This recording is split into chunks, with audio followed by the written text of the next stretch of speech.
اگر میں آپ سے ایک سوال پوچھوں تو شاید آپ فوراً جواب نہ دے سکیں، اور وہ سوال یہ ہے کہ آپ کی پوری زندگی کو سب سے زیادہ کون سی چیز چلا رہی ہے؟ ذرا خاموش ہو کر سوچئے، صبح آپ کیوں اٹھتے ہیں؟ آپ محنت کیوں کرتے ہیں؟ آپ پڑھتے کیوں ہیں؟ آپ پیسہ کیوں کمانا چاہتے ہیں؟ آپ شادی کیوں کرنا چاہتے ہیں؟ آپ عزت کیوں چاہتے ہیں؟ آپ شہرت کیوں چاہتے ہیں؟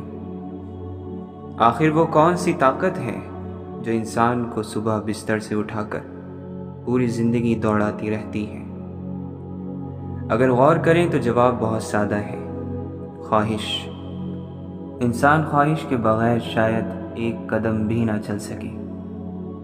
بچہ بھی خواہش کی وجہ سے چلنا سیکھتا ہے، طالب علم بھی خواہش کی وجہ سے پڑھتا ہے، تاجر بھی خواہش کی وجہ سے کاروبار کرتا ہے، عالم بھی علم کی خواہش رکھتا ہے، عبادت کرنے والا بھی اللہ کی رضا کی خواہش رکھتا ہے۔ گویا خواہش زندگی کا انجن ہے۔ لیکن دوست، یہی ایک بہت بڑا مسئلہ پیدا ہوتا ہے۔ ہر خواہش اچھی نہیں ہوتی، اور ہر پسند حقیقت میں ہمارے فائدے کی نہیں ہوتی۔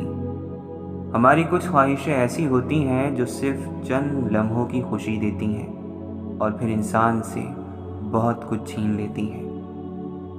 ذرا ایک نوجوان کو دیکھیے، وہ جانتا ہے کہ اگر وہ پوری رات جاگ کر صرف فون استعمال کرے گا تو اگلا دن خراب ہوگا، اس کی صحت پر اثر ہوگا، اس کی توجہ کم ہوگی، اس کی نماز متاثر ہوگی، اس کی پڑھائی متاثر ہوگی۔ وہ یہ سب جانتا ہے، پھر بھی وہ فون رکھ نہیں پاتا۔ کیوں؟ کیونکہ اس لمحے خواہش عقل سے زیادہ طاقتور محسوس ہوتی ہے۔ اسی طرح ایک انسان جانتا ہے کہ غصہ نقصان دے گا، لیکن پھر بھی غصہ کر بیٹھتا ہے۔ وہ جانتا ہے کہ حسد اسے اندر سے جلا دے گا، پھر بھی حسد کرتا ہے۔ وہ جانتا ہے کہ جھوٹ غلط ہے، پھر بھی کبھی جھوٹ بول دیتا ہے۔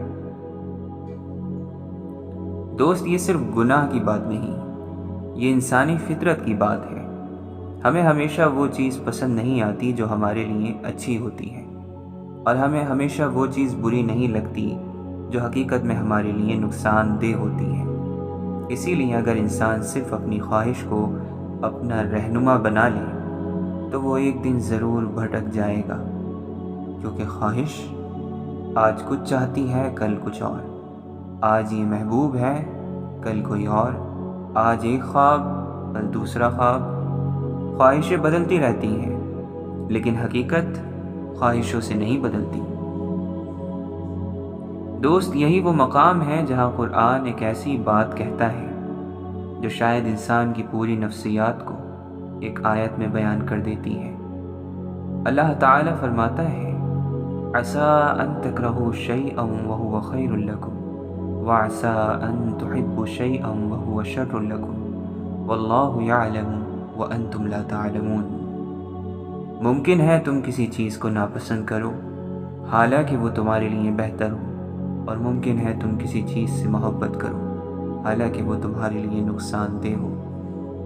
اللہ جانتا ہے اور تم نہیں جانتے۔ دوست، اگر انسان پوری زندگی صرف اسی ایک آیت پر غور کرے تو شاید اس کی سوچ بدل جائے، کیونکہ یہ آیت صرف جنگ کے بارے میں نہیں، یہ انسان کے دل کے بارے میں بھی ہے۔ یہ ہمیں ایک بہت بڑی حقیقت بتاتی ہے، اور وہ یہ ہے: تمہاری پسند حقیقت کا معیار نہیں ہے۔ صرف اس لیے کہ تم کسی چیز کو چاہتے ہو، اس کا مطلب یہ نہیں کہ وہ تمہارے لیے اچھی ہے، اور صرف اس لیے کہ تم کسی چیز سے ڈرتے ہو، اس کا مطلب یہ نہیں کہ وہ تمہارے لیے بری ہے۔ ہم کتنی چیزوں سے بھاگتے ہیں: نظم و ضبط سے، نماز کی پابندی سے، نفس کی مخالفت سے، قربانی سے، صبر سے، انتظار سے، اور بعد میں ہمیں احساس ہوتا ہے کہ یہی چیزیں تو ہمیں مضبوط بنا رہی تھیں۔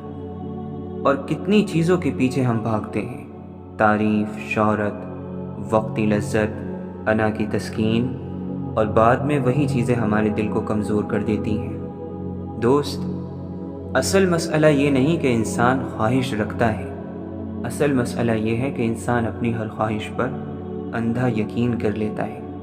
وہ سمجھ لیتا ہے کہ اگر میں اسے چاہتا ہوں تو یقیناً یہ میرے لیے بہترین ہوگی، لیکن قرآن آ کر خاموشی سے کہتا ہے، نہیں، تمہاری نظر محدود ہے، تم صرف آج کو دیکھتے ہو، تم صرف ایک کونے سے زندگی کو دیکھتے ہو، لیکن اللہ پوری تصویر دیکھتا ہے۔ اور شاید یہی ایمان کی ابتدا ہے، یہ مان لینا کہ میری عقل قیمتی ضرور ہے لیکن مکمل نہیں، میری خواہش حقیقی ضرور محسوس ہوتی ہے لیکن ہمیشہ درست نہیں ہوتی، اور میری نظر بہت محدود ہے لیکن اللہ کی حکمت لا محدود ہے۔ اور یہی ہمیں ایک بہت گہرے سوال کی طرف لے جاتی ہے۔ اگر واقعی ہمیں ہمیشہ معلوم نہیں ہوتا کہ ہمارے لیے کیا بہتر ہے، تو پھر دعا کیسے کرنی چاہیے؟ اپنی خواہشوں کے ساتھ کیا تعلق ہونا چاہیے؟ اور انسان اس مقام تک کیسے پہنچے جہاں وہ اللہ کے فیصلے پر دل سے راضی ہو جائے؟ دوست، ہم نے ایک بہت اہم بات سمجھی کہ انسان کی خواہش ہمیشہ اس کے فائدے کی رہنما نہیں ہوتی۔ ہم کسی چیز کو دل سے چاہتے ہیں لیکن ضروری نہیں کہ وہ واقعی ہمارے لیے بہترین ہو، اور اسی لیے قرآن ہمیں یاد دلاتا ہے، اللہ جانتا ہے اور تم نہیں جانتے۔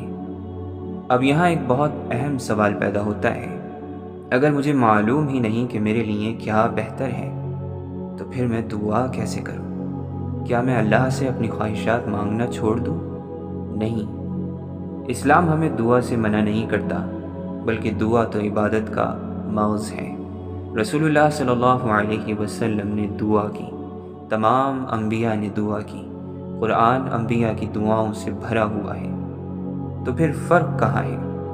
فرق دعا میں نہیں، فرق دعا کے بعد ہمارے رویے میں ہے۔ دوست، اکثر ہم دعا نہیں کرتے، ہم اپنے دل میں ایک منصوبہ بنا لیتے ہیں، پھر اس منصوبے پر اللہ کی مہر چاہتے ہیں۔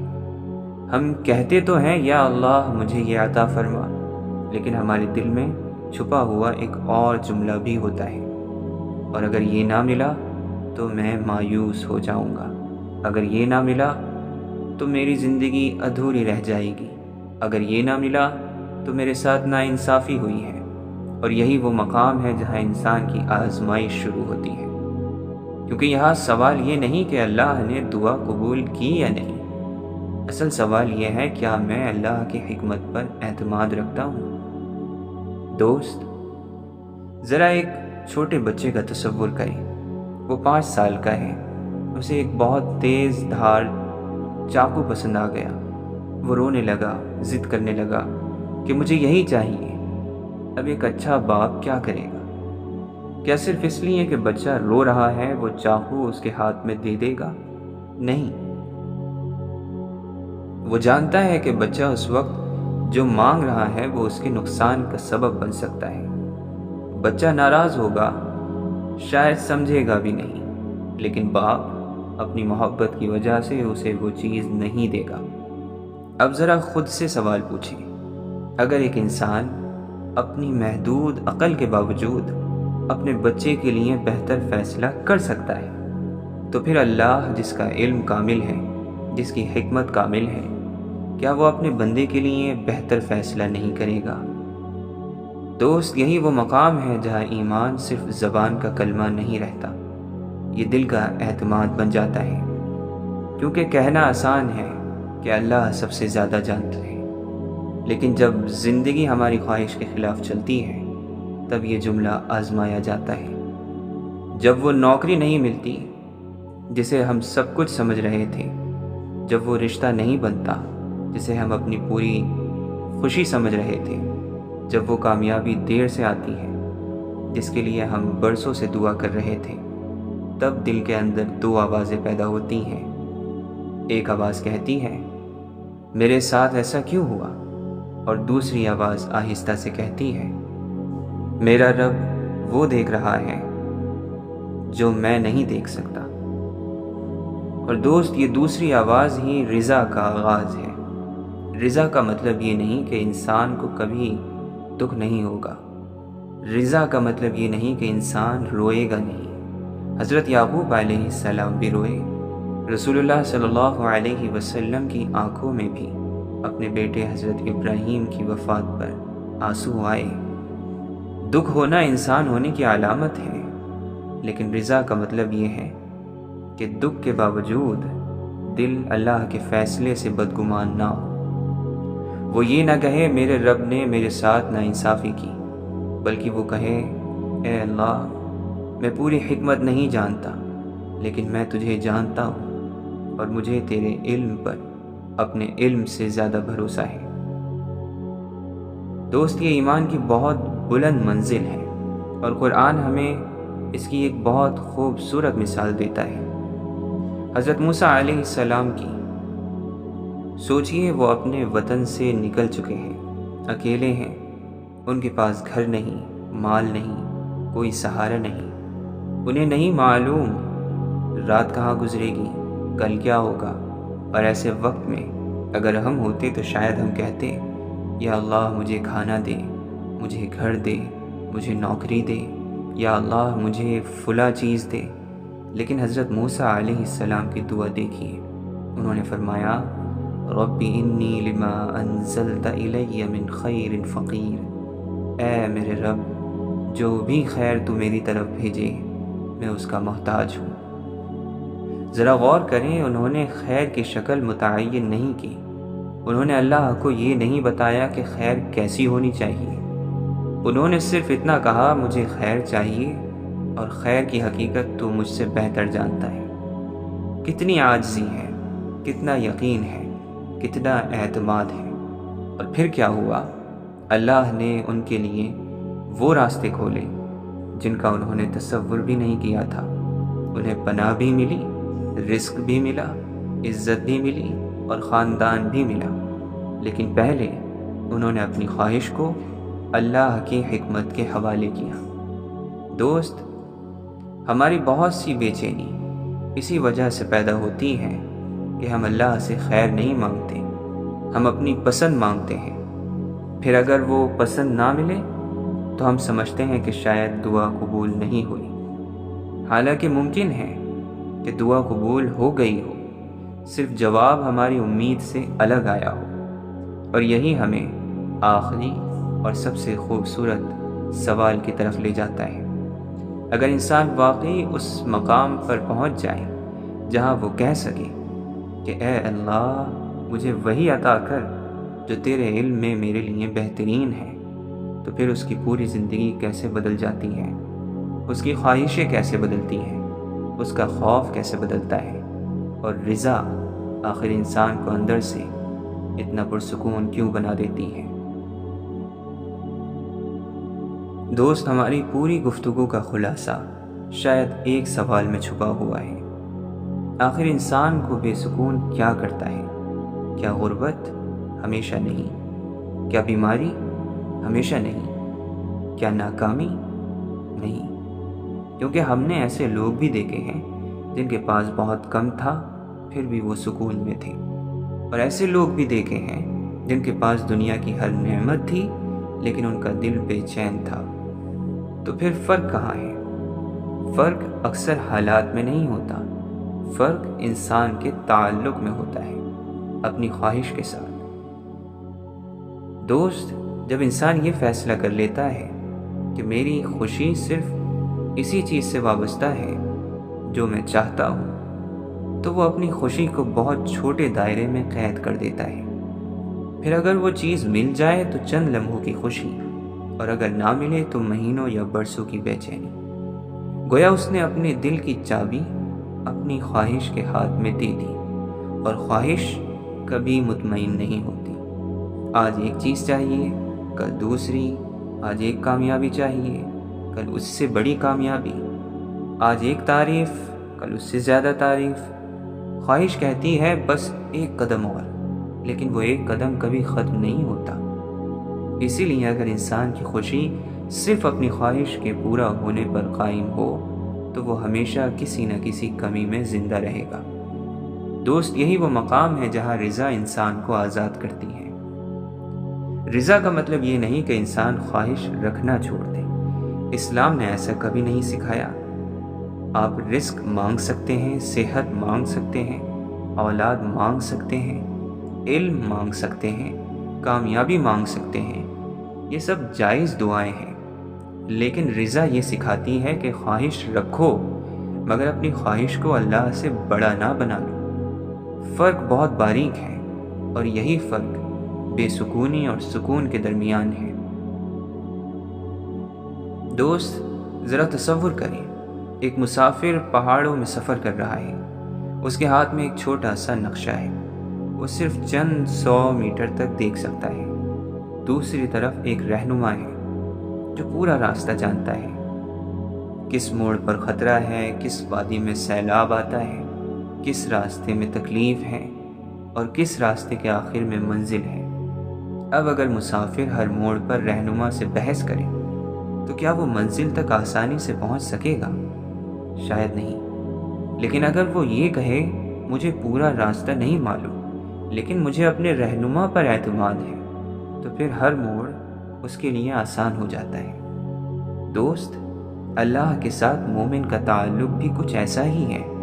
ہم صرف آج دیکھتے ہیں، اللہ انجام بھی دیکھتا ہے۔ ہم صرف ایک دروازہ بند ہونا دیکھتے ہیں، اللہ ان دروازوں کو بھی جانتا ہے جو ابھی کھلنے والے ہیں۔ ہم صرف ایک آنسو دیکھتے ہیں، اللہ اس آنسو کے بعد آنے والی حکمت بھی جانتا ہے۔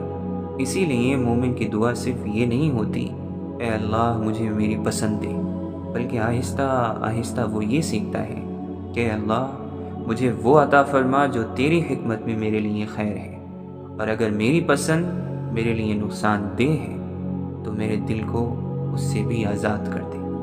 دوست، یہ آزادی کی سب سے بڑی شکل ہے، کیونکہ پھر انسان اپنی خواہش کا غلام نہیں رہتا، وہ اپنے رب کا بندہ بن جاتا ہے، اور جب زندگی مکمل ہوتی ہے تو سکون پیدا ہوتا ہے۔ اسی لیے رضا صرف ایک احساس نہیں، یہ ایک تربیت ہے۔ ہر دن اپنے دل کو یہ یاد دلانے کی تربیت کہ ضروری نہیں جو میں چاہ رہا ہوں وہی میرے لیے بہترین ہو، اور ضروری نہیں جو آج مجھے مشکل لگ رہا ہے وہی میرے لیے نقصان ہو۔ کتنی ہی دفعہ زندگی میں ہم نے پیچھے مڑ کر دیکھا ہے اور کہا ہے الحمدللہ وہ چیز مجھے نہیں ملی، اس وقت ہم رو رہے تھے، آج ہم شکر ادا کر رہے ہیں۔ کیوں؟ کیونکہ وقت نے وہ دکھا دیا جو اس لمحے ہماری نظر میں نہیں تھا، اور یہی قرآن کی بات ہے، واللہ یعلم وانتم لا تعلمون، اللہ جانتا ہے اور تم نہیں جانتے۔ دوست، لیکن ایک بات یاد رکھنا، رضا کا مطلب یہ نہیں کہ انسان کوشش چھوڑ دے۔ یہ اسلام نہیں سکھاتا۔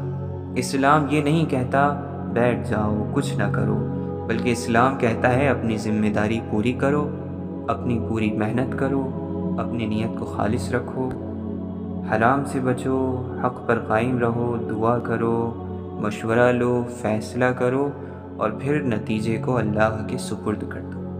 یعنی کوشش تمہاری، فیصلہ اللہ کا، اور یہی بیلنس مومن کی زندگی کو خوبصورت بناتا ہے۔ دوست، آخر میں اگر آپ اس پوری گفتگو سے صرف ایک دعا یاد رکھیں تو شاید وہ یہی ہونی چاہیے، حضرت موسیٰ علیہ السلام کی دعا، ربی انی لما انزلت الی من خیر فقیر، اے میرے رب جو بھی خیر تو میری طرف نازل کرے میں اس کا محتاج ہوں۔ یہ صرف ایک دعا نہیں، یہ زندگی کا ایک نظریہ ہے۔ اس دعا میں ایک اعلان ہے کہ یا اللہ، میں اپنی محدود عقل پر مکمل بھروسہ نہیں کرتا، میں اپنی خواہش کو آخری معیار نہیں بناتا، میں مانتا ہوں کہ تیرا علم میرے علم سے بڑا ہے، تیری حکمت میری حکمت سے کامل ہے، اور تیری رحمت میرے تصور سے بھی وسیع ہے۔ اس لیے مجھے وہی عطا کر جو تیرے علم میں میرے لیے خیر ہے، اور میرے دل کو ایسا بنا دے کہ جب وہ خیر میرے پاس آئے، خواہ وہ آسانی کی شکل میں ہو یا آزمائش کی شکل میں، تو میں تجھ سے بدگمان نہ ہوں، بلکہ یہ کہوں کہ اے میرے رب، میں نہیں جانتا لیکن تو جانتا ہے، اور میرے لیے تیرا جاننا ہی کافی ہے۔